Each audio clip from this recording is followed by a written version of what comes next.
Welcome to WP Coffee Talk with your podcast barista, Michelle Frechette. Special thanks to our amazing sponsors, Sentry Hosting, Expander Digital, GoWP, and WP Explorer. WP Coffee Talk is a proud supporter of Big Orange Heart, whose mission is to support and promote positive well-being and mental health within remote working communities. Please consider a donation to Big Orange Heart to continue to support this great mission. Welcome to WP Coffee Talk. I'm your podcast barista, Michelle Frechette, serving up the WordPress stories from around the globe. And today my guest comes from, now I forgot, are you in California? You're in California. Yes, San Diego. California. That's right. For some reason, I suddenly was going to be like north of there, but I know I met you in San Diego. Then I was like, maybe that's not where you lived. Anyway, serving up stories from around the world. Today, my guest comes from San Diego, California, Chris Ford, who is the project management consultant at Creativity Included. Chris, welcome. Thank you for being here today. Thanks for having me. Yeah, it's always fun to talk to you. I really enjoy it. Same. Yeah, and we did meet. I feel like we've known each other like online, like those Twitter relationship following kind of stuff, longer ago than WordCamp San Diego, but that was 2018. So maybe not, I don't know.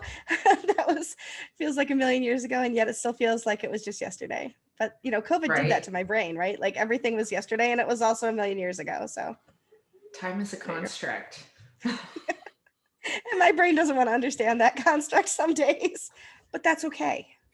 Well, I have ADD, so like me knowing how long something takes is really hard anyway. Like 3 hours is 5 minutes all the time. So it's really been messing with me when you already can't get a concept of time and then a pandemic happens. I know, I'll literally like start doing a Sudoku on my phone or heaven forbid, start looking at TikTok. And I'm like, oh gosh, it's been like 10 minutes. I'm like, oh, look at that. It's been 3 hours. No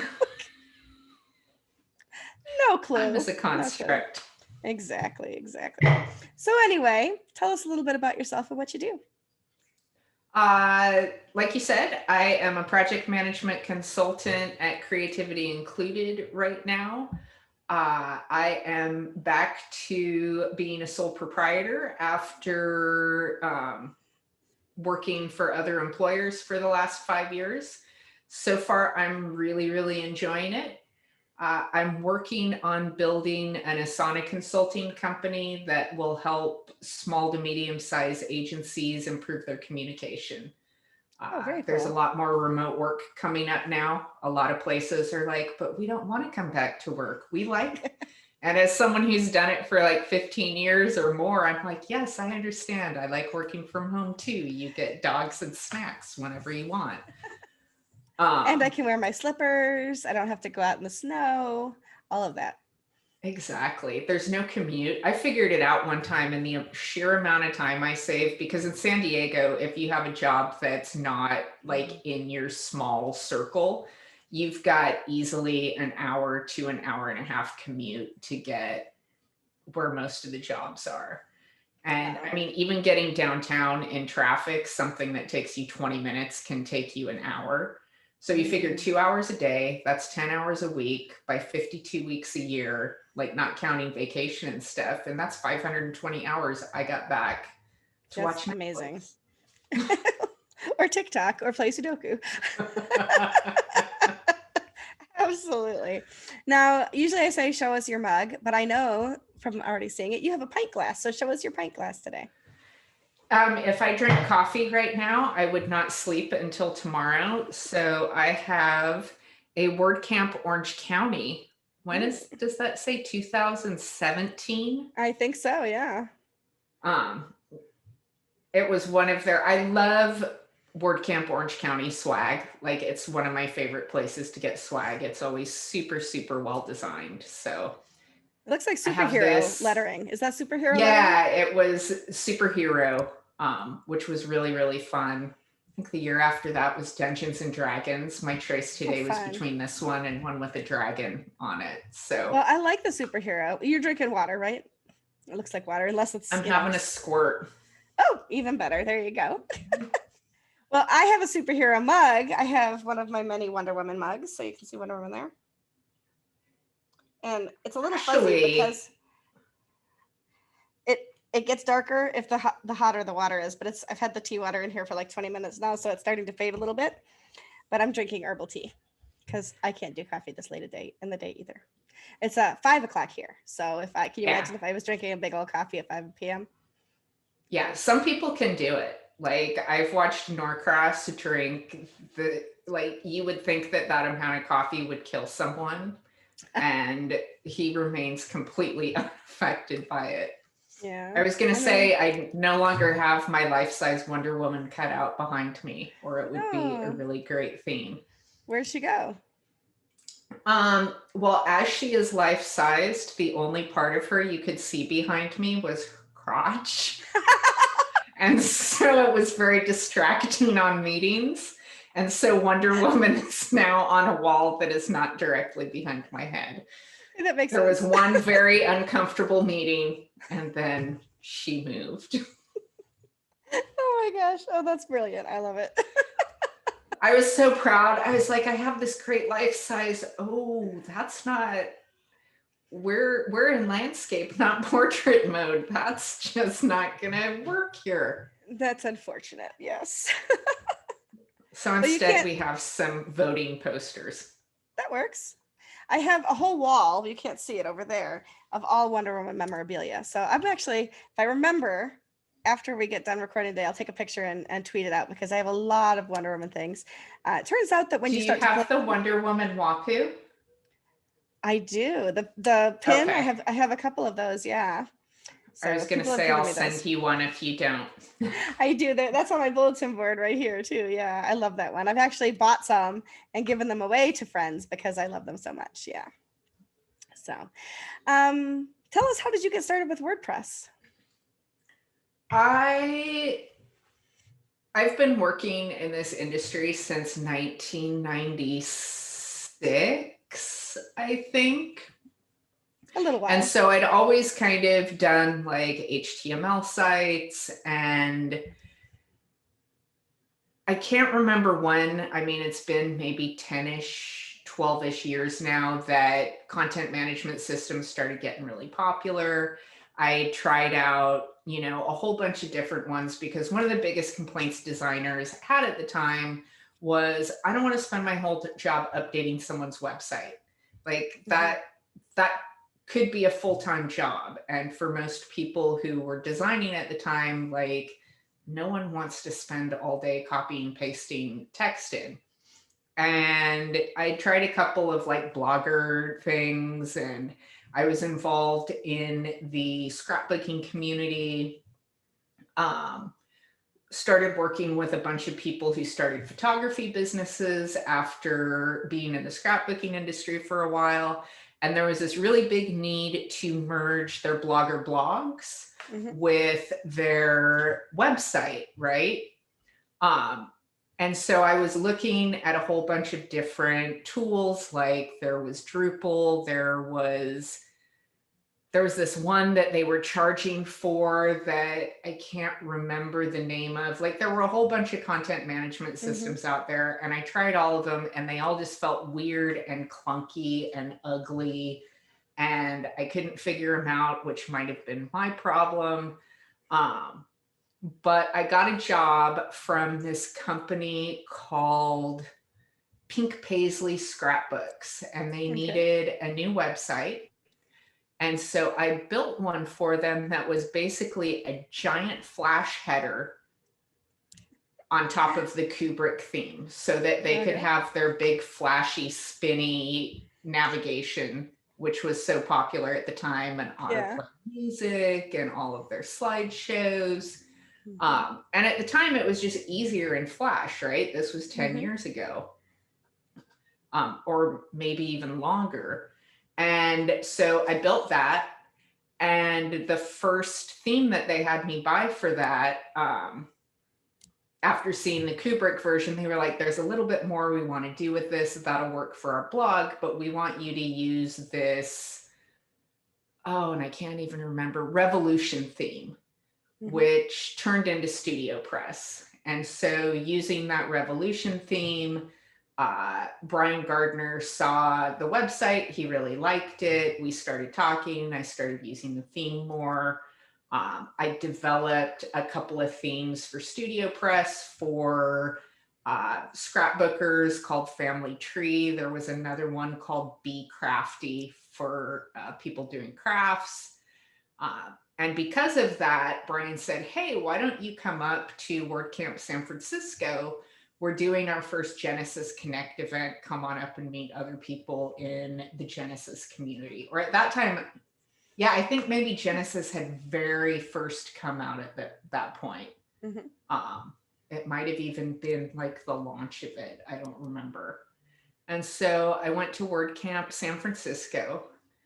And for the first half of the day, had an absolutely horrible time and felt like the dumbest person in the world because I didn't understand anything anyone was saying. And then at lunch, I was standing in line. I was like, you know what? I'm changing my flight. This is not for me. I was ready to like just peace out early and go back home and do my stuff in my own little corner. And this dude in front of me turned around and said, did you have underoos when you were a kid? And I said, yes. And he said, what kind? And I said, well, Wonder Woman, duh. And that was Steve Zengit at Zeke Interactive. And he invited me to have lunch with him and a bunch of people who are still really good friends. And I got hooked on the community aspect of it, just meeting really cool people. And after that, awesome. I was kind of all in on WordPress. I love that. And I love the underoos. I never actually had underoos. I'd have to lie, but I'm going to try to remember or make up a similar question so that when I'm just kind of like standing in line, because like, what do you do with WordPress? It's so boring, right? Like something that's a bigger hook and that's a little more interactive. That's kind of fun. Well, awesome. I think it was just the like no hesitation, well, like Wonder Woman, duh. What other ones would have you worn? Do you think I was going to say Aquaman? I mean, come on. No. That's so funny. That's awesome. When you look at websites, and I love that, you know, everybody who comes on this podcast has a different role. And even if it's the same title, it's a different role because you're in a different company and different freelancing or whatever. So we all have a different perspective on this question. I mean, we all have different answers to all the questions, but this one specifically, I think, given our roles, is when you look at websites, whether they're yours or somebody else's, what's something that you think that we as developers, designers, web builders aren't focusing enough attention on that would make that site better for the end user? Make design fun again. Ooh, I like that. Tell me how. Or what you mean. I am not sure because I do not find design fun right now. I was talking to Mel Choice the other day, and she's the one who said it. I've actually been thinking about one of my very first jobs out of design school was working for a skateboard company. And so one of my official jobs was to make zines, right? Like someone paid me to just make punk rock zines as part of my job. And so I've kind of been thinking about putting one together. I'm not sure of a timeline or anything. I just know that I was talking to my wife one night about being a riot girl in the 90s. Like I had my little flannel shirt. I had my little Doc Martens. I even went and got a tattoo that was like perfectly aligned above my 9-hole Doc Martens. Love it. My first AOL screen name had a GRRL in it, and just kind of how we've made some progress since then, but really a lot of the same old stuff is the same old stuff, and how just kind of a perspective on for someone who's been in this industry since the mid 90s when Riot Girls were a thing and stalking Ani DeFranco was like something everyone did. Looking at that perspective, and my wife she laughed really hard and she said, well, you're not really a riot girl anymore. You're more of a riot man. Oh, man. Which is why my Twitter handle changed, because I thought that was hilarious. The domain name was available just in case. And so for me, I think it's and this feels kind of like a betrayal to say, but I look at my entire career and the only thing that has lasted has been the print work I've done. Like I still have those zines in a box. I still have every magazine I art directed in a box. Every book I ever designed is in a big box so I can save it. And for me, I think the answer is to go back to what I really loved about design, which is just having fun with it. Um, the reason I'm not doing as much design is I discovered that I don't really, it doesn't bring me joy the way it used to. And so figuring out what does, which is kind of hard, right? Because I've actually given talks before where like I've had slides that says a designer isn't what I do, it's who I am. So like not being that anymore, you're like, well, like who am I then if I'm not that person anymore? So great time coming out of the pandemic to realize that and You know, I mean, completely reinvent yourself. It's like going to a new school. It is, right? And the thing is we do go through seasons of our life where things change, and that's okay, right? I was I was a teen in the 80s, right? I graduated high school in 1987, and I was watching a TikTok. I know I'm obsessed with TikTok, sorry. But I was watching a TikTok yesterday, and this girl, and it was a reaction TikTok. So they play the video and then they're like afterwards, because they're my age. And there was a girl who was showing these vintage jeans that she got cut off into shorts and everything. And then she flips it around and she goes, I think it's Jordache. And I was like, I would have killed for Jordache jeans back in the 80s. We couldn't afford Jordache jeans. And she's just like slaughtering the name. So yeah, things change for sure. At least they weren't. Do you remember Chemin de Fer? Yes. I thought those were so fancy because they were French. Yep. And Sweet Honesty cologne from Avon was the first perfume my mother bought me ever. Like all these things, yeah. Yeah, Ginete. Remember Ginete? Yeah, for sure.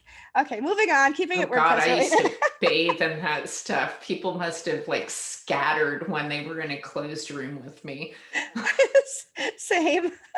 It was like the Axe body spray of the 80s for women. That and Love's Baby Soft. Oh my gosh, for sure, for sure. And Sun-In for our hair, because everybody needed orange hair. It didn't really turn it blonde.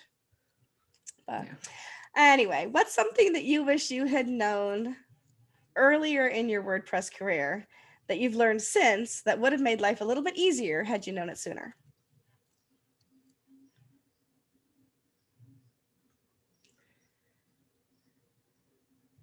God, that's a hard question, huh? Yeah, it is a really hard question because there are a couple of different ways to go on it. I think for me, it was realizing that just because I was having a good and easy time in the community, that not everyone had the same experience I did. And I wish I had listened to people who were saying maybe it's not as great as you think it is, instead of being well, they don't act like that to me, I guess it's all cool, kind of clueless person. Like I wish that I had been a little more aware of that in some of my earlier years.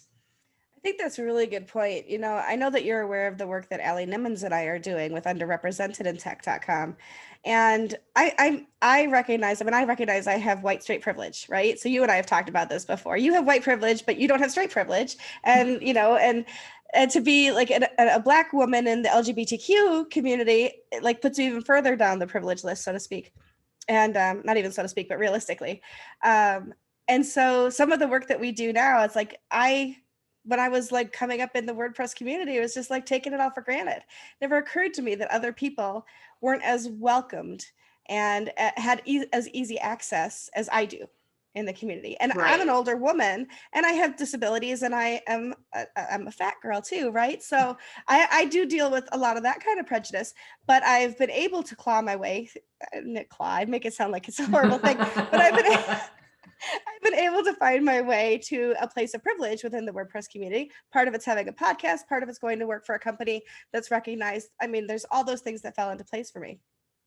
But you and I have had that talk before about how, especially in the LGBTQ community, you don't get the same advantages that I might have. And we had talked about the fact that I still everybody's the remember same. being at a word camp early on and having someone come up to me and do the, "You're so brave."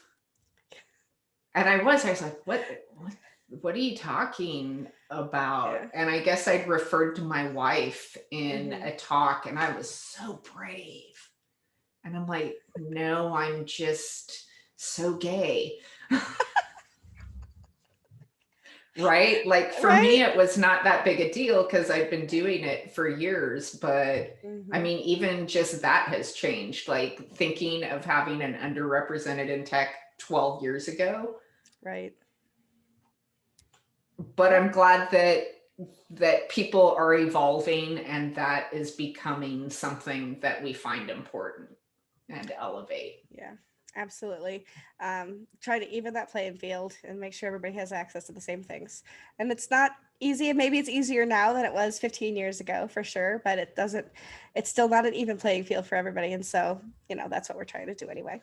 But okay, One thinking back. day, if I didn't keep hoping, I wouldn't be able to keep going. So Same, absolutely. And I hope that the work that you do, the work that I do, the work that Allie does, that the things that we do just by being who we are in the community help other people have doors open to them too. So yeah. Well, and we'll that's keep moving why forward. I've been really open. Like one of the things I struggle with is many mental health issues. Like they all kind of coexist together. Um, and being really open with that has led Mm-hmm. to some really great relationships in the community because I've been able to be available when other people are struggling and say, hey, I've been where you are. If Mm-hmm. you ever need to talk, I'm here. And so that to me has been like, I was talking to my wife the other day, like, what do you consider success? Mm-hmm. Um, and what do you think your impact has been in your career so far? And for me, like that's the thing that I take the most pride in is being able to be open in on a pretty big stage to talk about some of Mm-hmm. those struggles instead of hiding them, Mm-hmm. and know that by again having the privilege to be able to do that, having the privilege to be able to work with people who know and still want to work with you anyway, Mm-hmm. um, is a huge thing. But being able to like be representative for other people who might not feel as comfortable saying, hey, I'm struggling with this, Mm-hmm. with ADHD or bipolar disorder or whatever it might be. Yeah. Like for me, that's the best thing I've done in my career. That's awesome.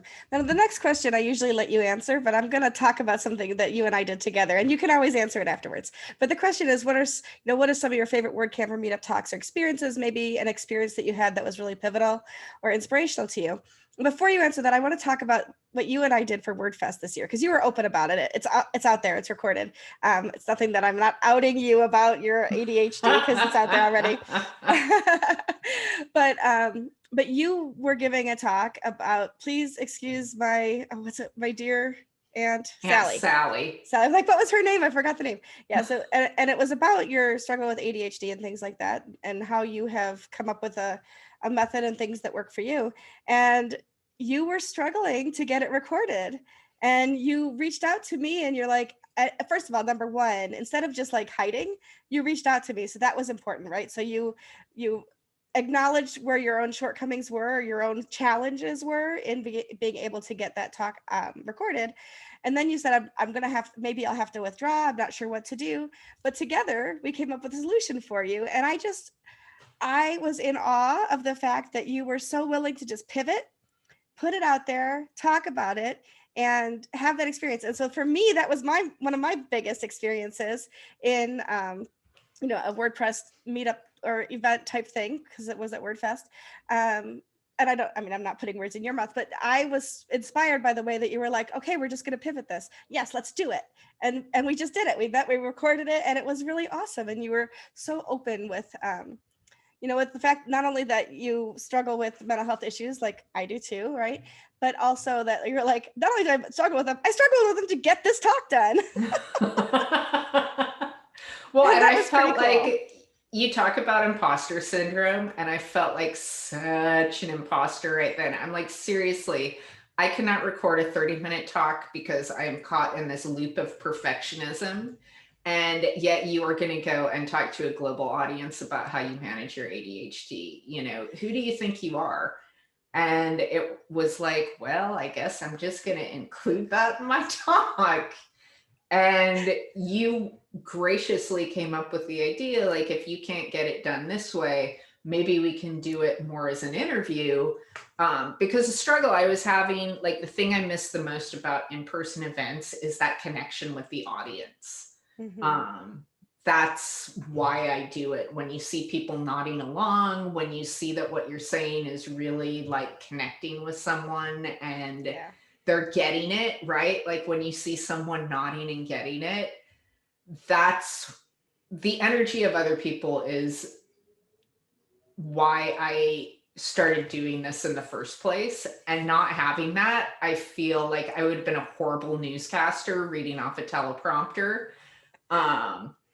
And that's what I was doing. And I was like, I just finally, after much crying and angst and beating of my breast, my wife was finally like, you need to do something about this.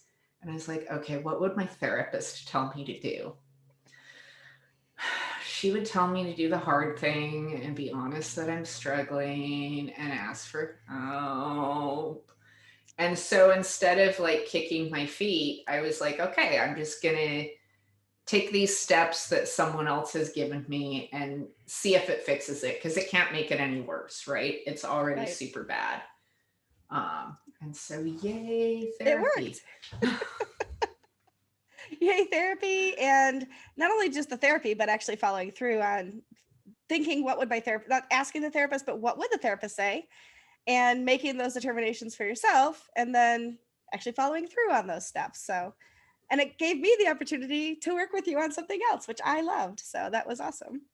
Well, and it was like the being able to talk and interact with someone. Like I've decided I just can't do any more talks like I'm used to doing, because even when I give a talk, it's a conversation. It's like, I remember when I saw Steve Sengit, he spoke at the first WordCamp I ever spoke at, and I like had a script and I was like, please no one ask me any questions, because if I lose my place in this, I will have no idea what I'm talking about. And he just went up there and he was like, hey, he spoke right before me. If you have any questions, ask me. I don't mind. We'll just chat. And I was like, wow, that's such like a power, like got it under control move. And you realize it's just like talking to people about stuff you're passionate about. It gets a whole lot easier to do that than I have and so everything like I do that's pre-recorded, I have a script and I will read from my script and I will not deviate from the words. And yeah, it was not a good situation. But we live, we grow, we experience we have wins, we have losses, but look where we are today, and it's a good thing. And it was a total win. Like it was super fun. We talked about some really interesting stuff. I really enjoyed it. And it stopped being like this big bugaboo that I was super scared of, and started being something that was fun and exciting again. I never asked you, like when we stopped recording and we stopped the Zoom, were you like, oh, hallelujah, that's over? Because that's what I would have been like. Why, yes. There was much relief. Right? Exactly. I was like, day's over. Exactly. I have 3 talks I have to give recorded in the next 3 weeks. I have not recorded a single one of them yet. And so I'm sitting here going, when am I going to do that? I got one due by this Thursday. I got one due by Friday, and I got another one due the following weekend. And like, I'm just going to rip the Band-Aid off and just do them. Like, just do them. Get them over with. They're good. They're bad. They're done. Done is better than not, right? So too funny. Did you have another tweet? Go ahead. Go ahead. No, I was going to ask if you had another answer to the question that I answered for you, though. But go ahead and tell the tweet first. Oh, I saw a tweet today that I felt very called out about that said there are 3 types of days. There are 3 types of work days for someone with ADHD. There are the days you get nothing done. There are the days you get 4 hours of work done at some random time during the day, completely outside of everyone's normal working hours, or the time you get 40 hours of work done in 8 hours. And I'm like, yes, that is very much me. And it sounds about right for you too. It does. Absolutely. And some of that's my anxiety, right? Because anxiety and ADHD go hand in hand for sure. And I end up with what I call mental paralysis. I don't know what other people call it, but I could sit in front of the computer and literally can't make myself write, or I can't make myself record, or I can't make myself code, or whatever it is. And then there are days where I'm like, I don't know what was so wrong with me the other day. I am like a machine today, right? So yeah, everything in between. I feel for you. Sure. Other than that, I think the highlight was the last WordCamp I went to, actually, which was WordCamp US in St. Louis in 2019. I got to go and hang out with some of my really good friends. And at my very first WordCamp, San Francisco, I remember thinking, for me, success is being invited to speak at a WordCamp US, right? Like that was a big kind of career bucket list item that I had, was to speak at a venue that large. And I finally got to do it. And so they got some great pictures of you on the stage too. Yeah, those are coming in handy. It's really nice when people take, like, I have the ones from every WordCamp ever where I'm like, ooh, I look good there. Because otherwise I have like a 15-year-old, people are like, your hair has color in it? I've never seen that. Every picture of me at a WordCamp, I have some weird expression on my face. And like all your pictures, like you look engaged, and I'm always like, like this. Like, what is wrong with her? But anyway, oh my goodness. So let's move into the rapid fire questions. These are always fun, right? Cool. And take your time to answer them. I'll ask them rapidly, but take your time to answer them. So the first one is, what are 2 or 3 must-have plugins that you would recommend to somebody building their own website?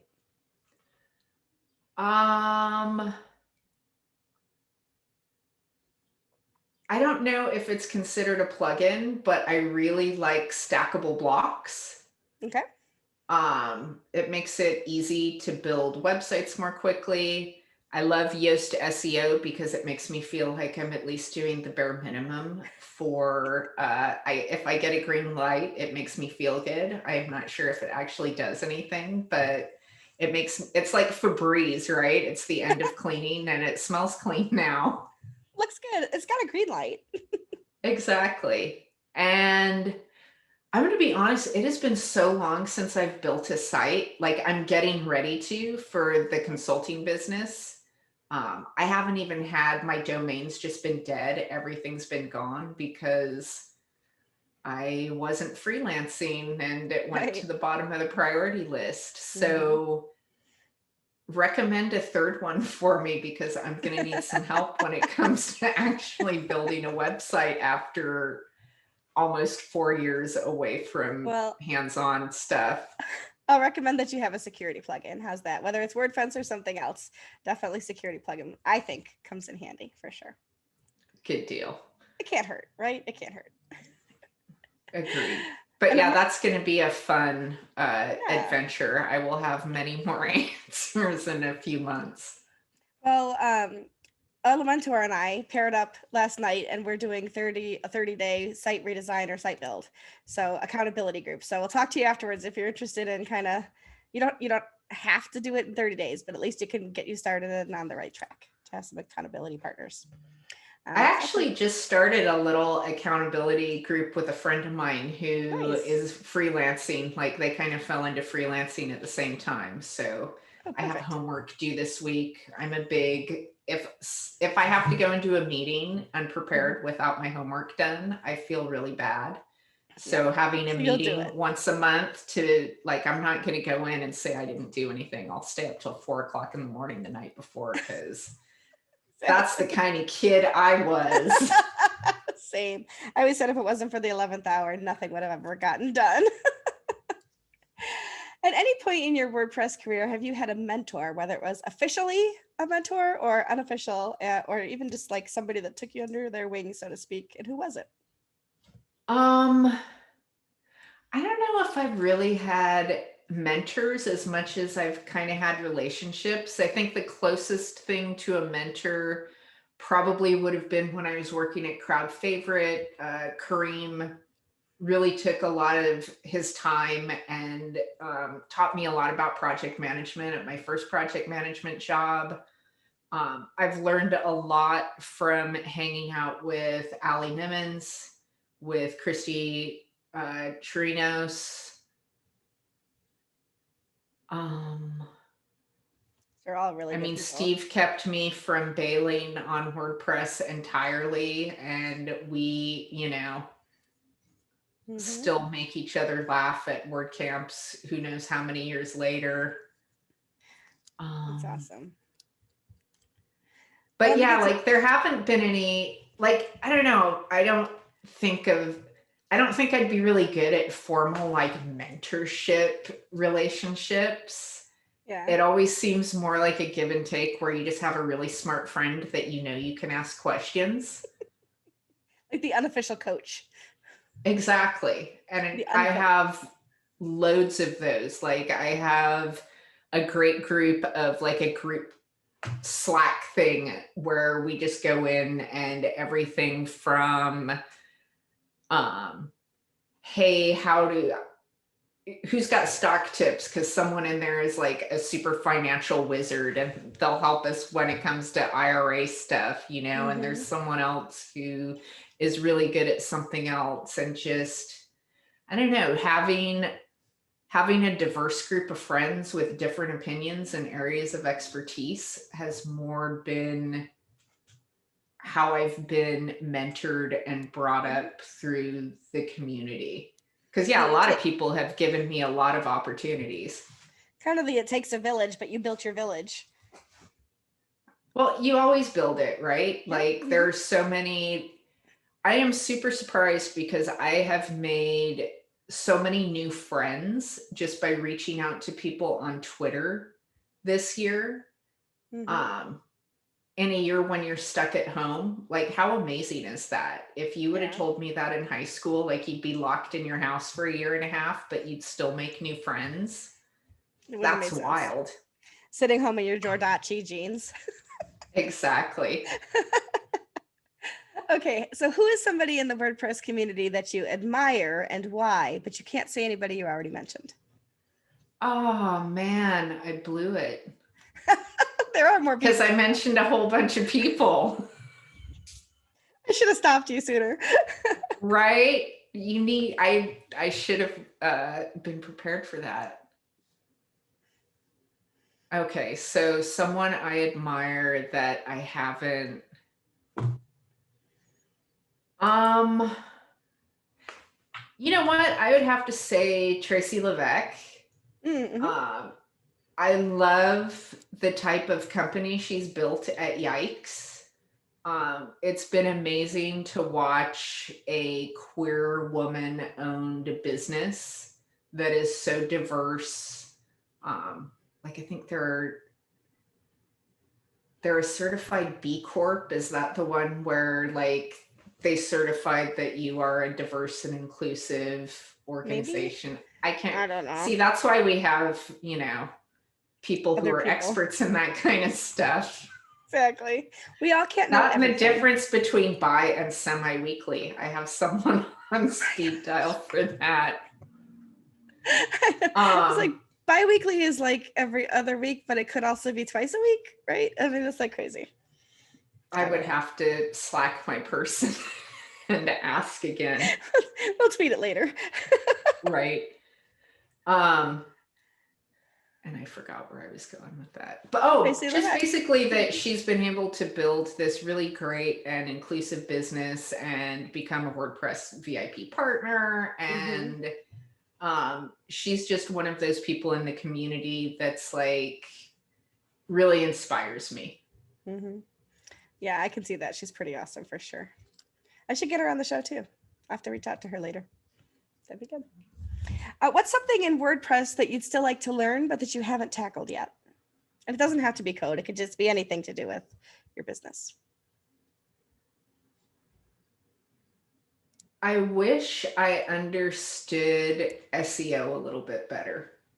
I wish that in the past, my SEO has been just write blog posts that all kind of relate to what you want to talk about. I was very proud of myself when I was like the #1 search result for why sliders suck. Somehow one of my top search results, because I referred to a banana clip in one of my blog posts, and very few people do, I was high on that. And so it's like, it's one of those mysterious things that I don't really understand, that I think, especially now that I am thinking about growing a business from a business perspective first, and not, I just want to make pretty websites for people. I think it's something that would be really beneficial. So it's more than just green light is good. Right? Like that's my bare minimum. That's my performative SEO. I know. I don't know if it works, but it feels good. It feels good. It's just depending on whether you actually have the right keyword and all that other stuff, right? So I know it's not my area of expertise, and I turn to other people for that myself. So what's the biggest mistake that you've ever made in WordPress, and what did you learn from it? There have been so many to choose from. I know. It's hard sometimes to think. I've had people say, "Oh, I don't think I've made any." Like, oh, that's not true. No. We've all made I've mistakes. Made so many, I can't even think about how many of them. Maybe assuming that there was more stability in working for someone else than there is in working for yourself. Yeah, that makes sense. You know, I kind of thought moving to a job would be one of those super secure, like work there for 10 years kind of things. And I'd forgotten that it really wasn't, that, you know, people job hop every couple of years. And it was like, oh, there are trade-offs. But I don't think it's any less precarious. Yeah. And I'm leaning towards, I would rather have, here's the deal.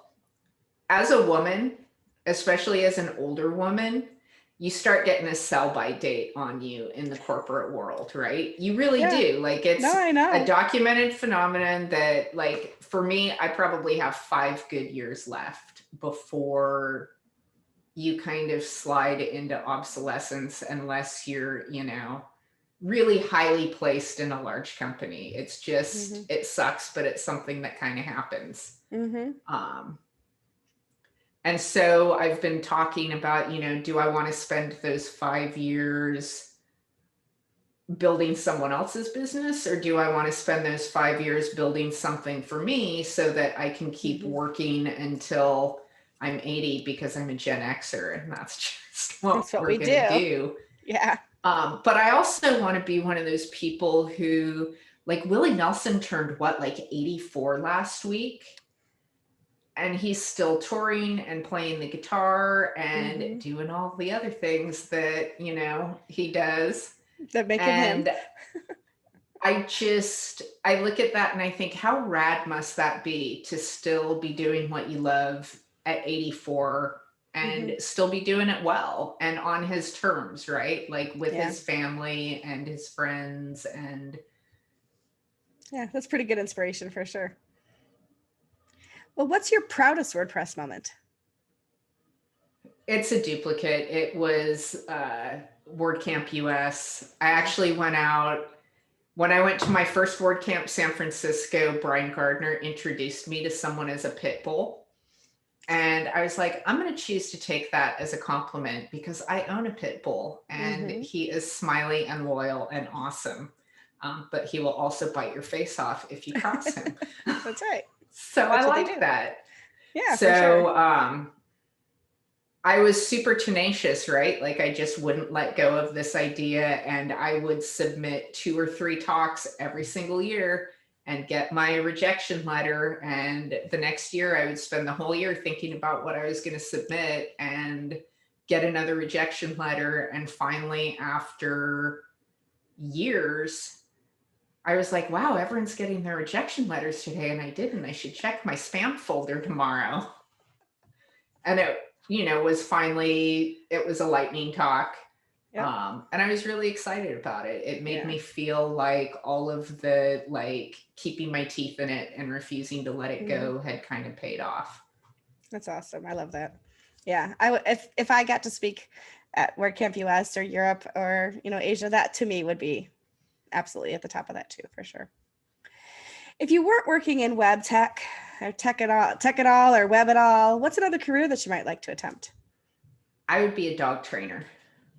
Oh, I could see that. Like if I didn't have to worry about paying my bills, I would full on change my career and go work with rescue dogs who needed extra help to find homes. Yeah, I can 100% see that. That would be a good. I have a friend who that's her dream job is to just have a ranch with hundreds of dogs that live there, and she just takes care of all of them. So I don't know how realistic that is, but whatever. What's something on your bucket list? Something on my bucket list is probably travel related.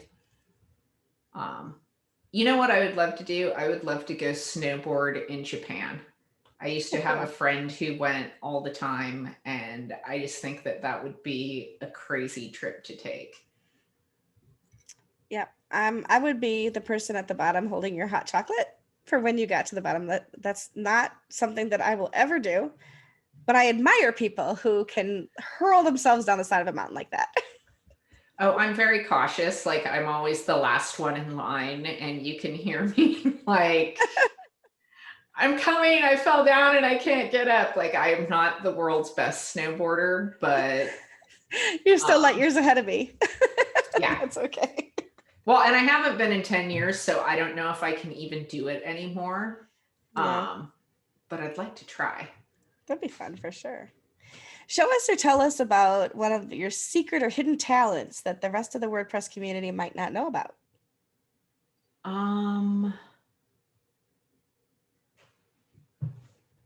I am a very terrible guitar player, but it is one of my favorite things in the world to do.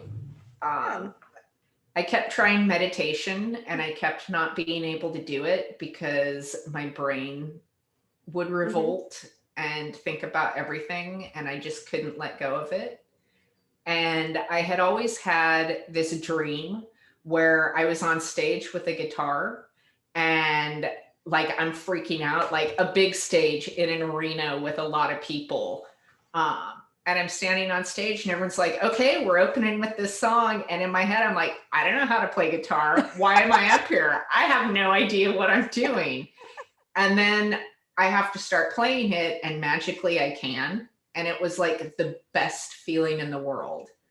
And so for my 41st or 42nd birthday, something like that, I'm like, you know what? I'm actually going to make one of my dreams come true. It's easy. You need, $300 or $400 and the internet, and you can at least figure a few things out. Yeah, absolutely. So it's actually one of the few times, and snowboarding is one of the other ones, that my mind will completely clear and focus on what I'm doing in that moment. Nice. and this is far less dangerous. I'm far less likely to break a hip playing guitar True. than I am flinging myself down the side of a mountain. And so Good like point. that's my meditation time. That's Mhm. like if I sit down for a half an hour and I'm super stressed out and I Mhm. just focus on learning something new, I really can't think about like my fingers don't want to do the right thing. And so you really have to focus super hard Mhm. on it. And it's Yeah. completely not digital, which is awesome Yeah. too. How long ago was it? 30 something, 35 years ago, I learned to play the guitar. I played for about 8 years, and then I had my daughter and I never picked it up again. But I often wonder if I'd still be able to remember the chords and things like that because of that muscle memory part of it. But I don't know. I'll leave it for you. You can play. Play for me. I actually, when the pandemic is over, I have a guitar I want to go trade in. And have you ever seen a banjo-lele? No. Oh, It's like a ukulele that looks like a banjo. It yeah. has the little banjo, so it's only the 4 strings. The chords are a lot easier to learn how to play.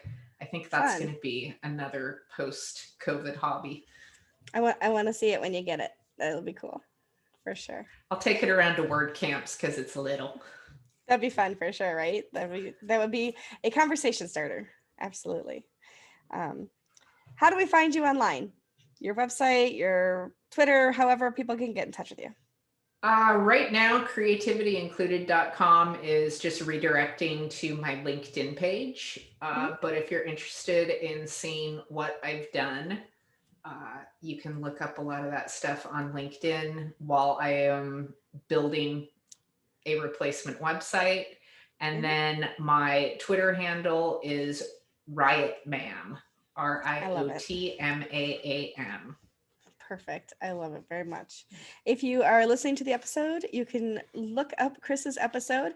Go to WPCoffeeTalk.com and search for Chris Ford, and you'll find all of those links in our show notes there too. So those will be out there forever and ever. And the web is not forever, so we know that. But eventually, for a long time, it'll be there. As long as it's HTML and CSS, you're good. It's just all of the director and Flash stuff that we've lost. That's true. Although websites go away, right? Like someday I may retire and not be doing this, and they may not be. I don't know. That's too sad. Let's not think about it. Anyway, thank you for being here today, Chris. It's been great to talk to you. As always, I always appreciate you and your sense of humor and just the conversations that I get to have with you. So thank you for being here. Thanks again. Thanks for having me. I always have a good time chatting with you. It's my pleasure for sure. And so we'll see everybody on the next episode of WP Coffee Talk. Until then, we are still in a pandemic. Mask up and stay safe.